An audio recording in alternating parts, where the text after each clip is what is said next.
Light within my heart, light within my thoughts, light within my words. May one and all and everything, blessed and loved, ever be. Welcome. I am Sister Who. Through these shows, I try to be straightforward and honest in discussing whatever's on my mind, but topics that are important to more than just me, that are important to all of us. One of the dynamics that I've heard a lot of people say they wish they understood better, and I'm certainly no expert, but in half an hour we never say everything that can be said on any subject. But perhaps we can scratch the surface and offer some new insights that might be helpful. But the topic that I picked for today was the distinction between enabling and empowering. And I don't know if the word enabling was really common within public discussion until the whole phenomena of 12-step groups and Alcoholics Anonymous and so forth started. And there are a number of other organizations that have now formed to deal with other addictions. And as they were studying the dynamics of these interpersonal situations in the beginning, enabling is the person who, with all the best intentions, I suppose you could say, enables the problem to continue without empowering the person to become free of the addiction. It would be if there was an alcoholic and someone, and so because of their alcoholism they were missing work, and so a spouse would call up and say, he won't be in today, he's not feeling well. Well, they're enabling the problem because they're making it possible for the problem of alcoholism to continue and trying to shield the alcoholic from the consequences of his or her action. So enabling is about giving the problem more life. Empowering is about actually moving toward a solution.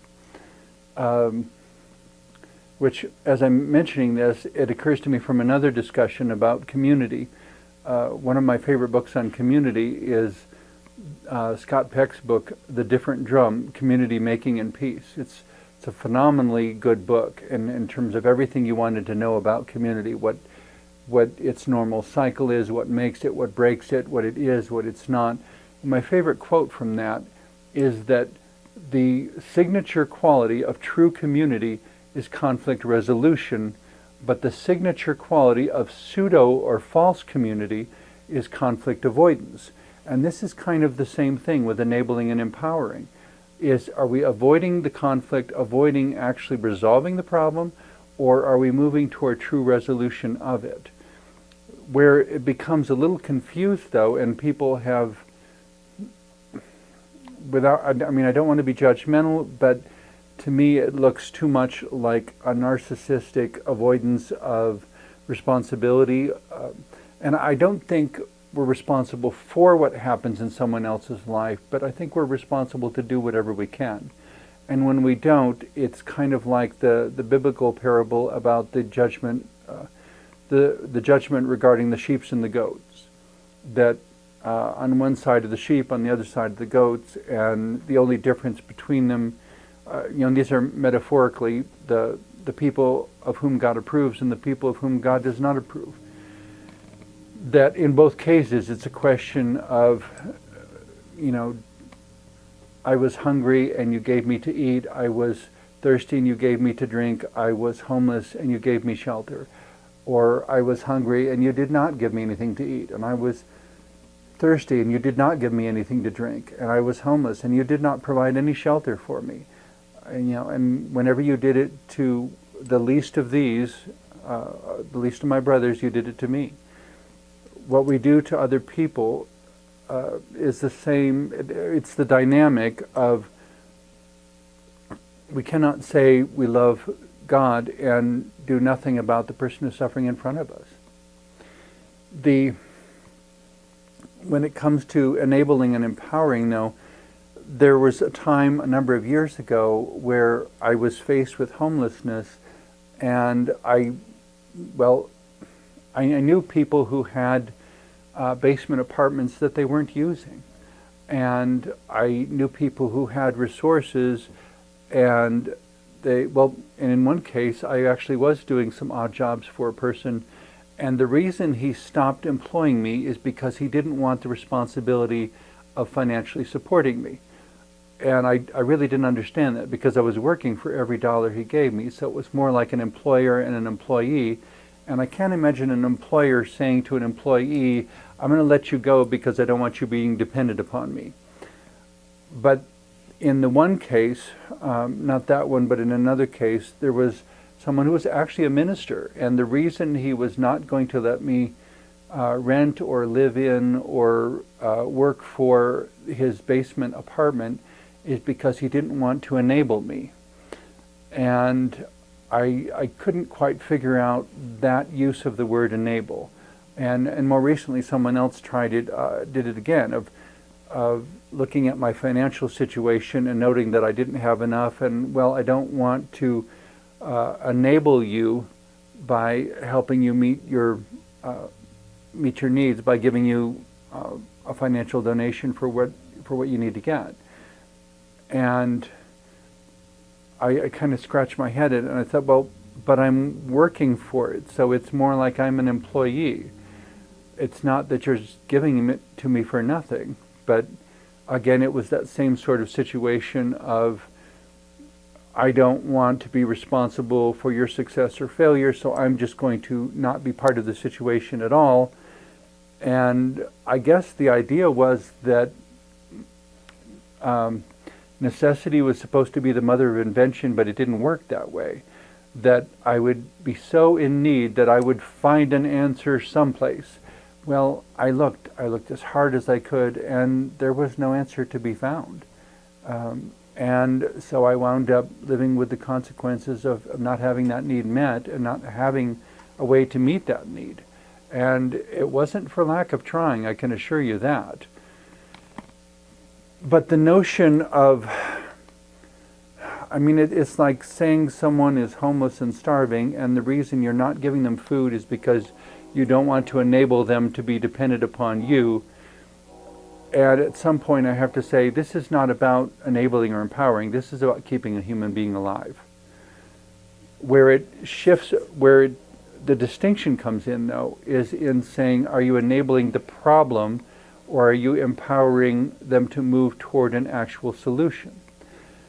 And teaching a homeless person to cook really doesn't serve any purpose because they don't have a kitchen.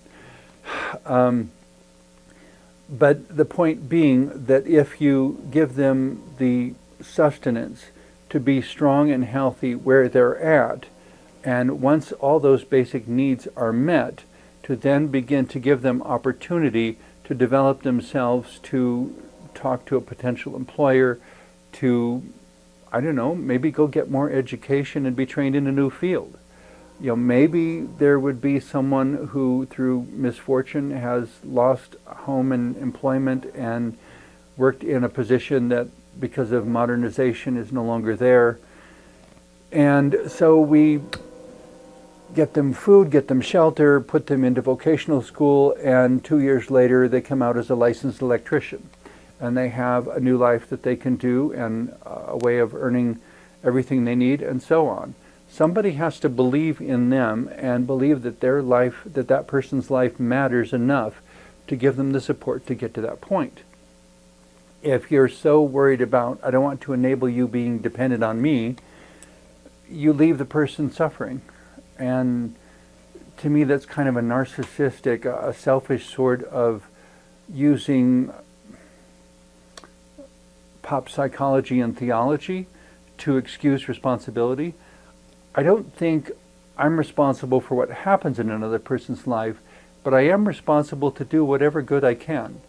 And if there is a good that I can do that I don't do because I don't want to be involved, or because it would involve some sort of self-sacrifice, I guess I would say, hello, how many people sacrifice themselves to varying degrees so that I could get where I am?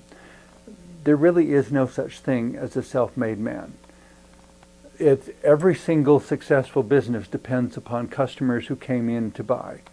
Every single successful venture depends upon collaborators of various kinds, people to buy the goods, people to provide the opportunities. If you work your way up within a company, every single step on the way up requires a manager or a supervisor who is willing to recognize your talents and pick you.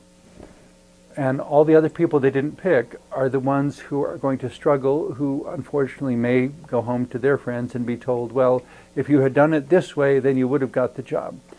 Well, if they had gotten the job, then your friend wouldn't have got the job. There are always more applicants than there are available positions. And the other question, of course, is whether the available position is offering what is needed, or if the position itself is enabling a kind of victimizing dependency. That was one of the reasons that unions came into such prevalence in the early part of the 20th century, is because employers were abusing their workers, and there needed to be something that said, no, this is a balanced contract between the employer and the employee. The employee shows up, does a good job, works all the hours he's supposed to, creates the product that can be sold, and so on. And in return, the employer has to be providing through this paycheck enough for that employee to have food, clothing, shelter, transportation, communication, whatever the basic needs are. If the employer isn't providing enough to meet the needs, then it puts the employee in a totally victimized situation. And that essentially enables a dependency that does not allow the employee to have a full life. If, in more contemporary times, when people talk about raising the minimum wage, I always hear somebody pipe up that if you raise the wages, then all the costs will go up. And not enough people like me, I guess, step forward and say, not if they quit shoveling the money to the top. The supervisor, the head of the company, does not need to be making 4,000 times what the worker at the bottom of this whole pyramid makes. There's a point at which it is so much money it's incomprehensible, and it simply isn't necessary. By reinvesting that money instead into the community around oneself, it becomes an empowerment that brings the whole community up, because it moves the whole community toward resolution rather than enabling a problem of dependency and neediness and living with unmet needs, which promotes crime. I mean, in that kind of oppressive situation, who wouldn't want to escape reality through alcohol or drugs or whatever addiction was available? It becomes a deplorable situation, but it is not unsolvable if we all work together. But it's looking at empowering, and sometimes empowering does mean giving what in the moment looks like a handout, but in the bigger picture is putting a foundation under the person so that the empowerment can grow and can happen. When we're standing too close, we don't see everything that's going on.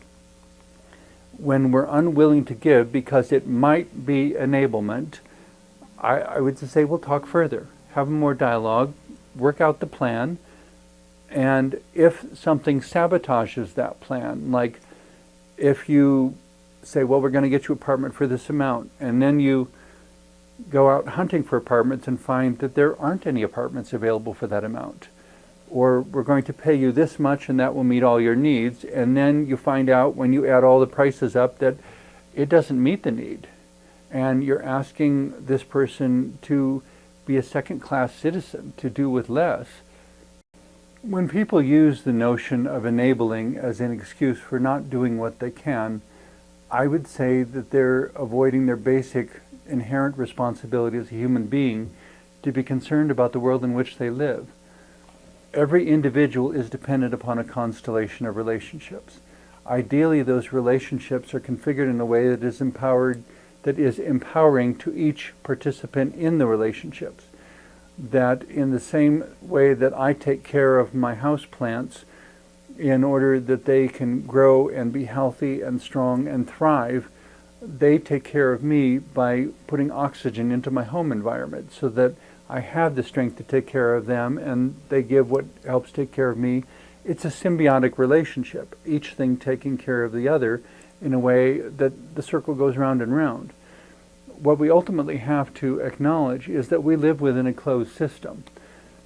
This is the Earth, and there is an atmosphere around it, and nothing is going out or coming in for the most part. And because of that, the economic systems, the environmental systems, the farming systems, all of that has to take into account that we're dealing with a closed system. And there is no away. When we use something and we have garbage that has to go away, there is no away. It has to be recycled or broken down or reconstituted or something. At the moment, there's extensive use of landfills where the common practice is to bury garbage. In some cases in the past it was to burn it, but now we're concerned about what might be going into the atmosphere from that. With each generation, humanity learns more and more things about how to live more intelligently with its environment. Where I think things have lagged behind a bit and are getting too much back toward enabling and away from empowering is when it becomes a question of at whose expense is this solution being implemented. I was very disappointed in my doctoral studies when I went back to make some quotations from Plato. I mean, everybody thinks of Plato as this great philosopher at the beginning of human history and so forth. And, with all his wise ideas on government and so forth. And I was mortified to find that Plato's ideas of community presumed that there would always be someone else to conquer, someone else's resources to take. It was Plato's ideology of government and of community and of civility would not function in a closed system because it would consume itself. I recall hearing of a book, it was an author citing another book, and she couldn't remember the title either, but it was a story of a obviously fictitious envisioning of human future in which they came up with a supercomputer that would produce everything anybody needed. And so they just walk up to the computer, say what they need, and the computer would spit it out. In order to get that out of the computer, something else had to go in. And so the story ultimately ends with one old man clinging to a small rock floating in space because the entire Earth has been consumed. And there is nothing left, and he is the last person alive because everyone else has died and the Earth is gone and 100% of the Earth has been consumed. The problem with a capitalistic system in its current forms is that capitalism presumes, the whole notion of profit is that you get more out of something than you put in. And that is not sustainable within a closed system. There has to be a continual cycling, that each need comes from someplace, and that we manage our relationship to the resources around us so that the need is always adequate. It's a complicated undertaking and one that humanity has never yet mastered, but it needs to be the goal. Rather than consuming, or deciding who doesn't matter, as long as there is anyone who doesn't matter, there is a problem to resolve, and there is a threat to humanity's survival. From a spiritual perspective, every Christian, Jew, Muslim, Hindu, whatever religious path or spiritual path one claims, to me it's a fundamental belief or a fundamental tenet, I guess, that there cannot be anyone who does not matter, because then that throws you into a system of essentially consuming each other in order to have what you want. And unless you are somehow ensuring that there will always be a supply of people to consume, at that point we're basically treating each other like cattle to be eaten, and it winds up being a cannibalistic system. At some point, in whatever ways we can, we need to move toward wisdom and love. The two things that every philosophy and every religious or spiritual system humanity has designed has in common. Every single one always comes back to pursuits of wisdom and love. With or without a divine conception, with or without a system, everything always comes back to wisdom and love. How can we do this in a wiser fashion, and how can love be the power that brings all other powers into harmony instead of allowing them to be competitive and cannibalistic and consuming each other? At the heart of empowering and enabling is that fundamental question of whether we're going to be collaborators, or whether we're going to be competitors. But as an interfaith minister, it just really makes my blood boil when somebody wants to use avoidance of enabling as an excuse for not doing love, for not doing mercy, for not doing justice. That, well, I don't want to enable you, so I need to stand back and let you figure it out on your own and have nothing to do with it. And, well, if you have nothing to do with it, then if I succeed, you don't get any of the rewards either. And if people want to say there should be no taxation and no government, etc., well, then stop using the roads, the dams, the power plants, all the things that public taxes have built. But as long as the world is a shared space, which first, last, and always it is, the thing that humanity really has to come to terms with is that the world is first, last, and always a shared space.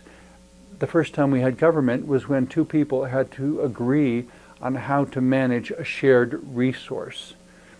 And in a similar sort of way, when the first tragedy happened, people had to come together and say, how do we process this terrible emotion? And how do we relate to that which we don't know? And how do we relate to what follows this life? Or where do we go when we die? Where do people come from when they're born? How do we determine right and wrong? All of these are the invisible spiritual things, but it's also part of that shared space. And because it's overlapping, and the choices I make and the things I believe have an effect on everything around me, because of that, and because the same is true for every other individual, that's where we come back to saying, what are the agreements going to be? How are we going to work this out so that we are empowering each other rather than enabling each other? And sometimes that will mean making sacrifices so that someone can be here tomorrow, because I don't want to lose this person's contribution. And if I don't give them food, clothing, and shelter, they won't be here tomorrow to help out. I was actually on a job assignment for a project of inventorying some books quite a number of years ago. And I was told to hire the staff I needed. And I said, okay, we're doing the interviews now, but this project isn't supposed to start for another 6 weeks. What are they going to do in the meantime? Well, they'll just be available when we need them. And it's like, excuse me, these are not balloons that you tie to a knob on the wall and leave hang there. These are human beings. They need food, clothing, and shelter. And if we aren't ready to give them a paycheck, then I can't guarantee that they're still going to be available 6 weeks from now. They may be employed somewhere else. And still, my supervisor in that position just insisted that, as if they had total blinders on and their fingers in their ears, insisted that the people I agreed to hire would be available 6 weeks from now, no matter what. And for my part, I was quietly honest with the applicants that this is what we're doing, this is when we expect to do it. I would really like to make you part of the team, but I can't offer you anything until then, so I'll understand if you find something else in the meantime. But I couldn't tell that to my employer, and in the end I didn't wind up staying there because they started lying to me and then wanted me to agree that lying was okay, and lying has never been okay to me. Everybody who knows me knows that. They wanted me to enable a kind of slavery that was not concerned about the actual current needs of the applicants. I wanted to empower the applicants by giving them an opportunity because I could see they were genuinely good people, but I simply didn't have anything to give them in an immediate sense. I'm hoping that I did a fairly good job of articulating the distinctions, but that they're so relevant to our current time. Enabling is happening all over the place, but enabling is why there are all the problems they are. The enabling always points to the maintenance of a problem. Empowering is always what points beyond the problem. Abandoning people and just saying, well, you have to go find your answer, I'm not going to enable you to be parasitic to me. Well, there's a sense in which every employee is parasitic to their employer, except for the fact that it's a symbiotic exchange. So it's the distinction, I guess, is how that relationship is worked out. And that requires some really close scrutiny, and it requires input from both sides. Empowering has to do with love. Enabling has to do with manipulation. I hope that my comments of the last half hour have been helpful to you. Thank you very much for watching.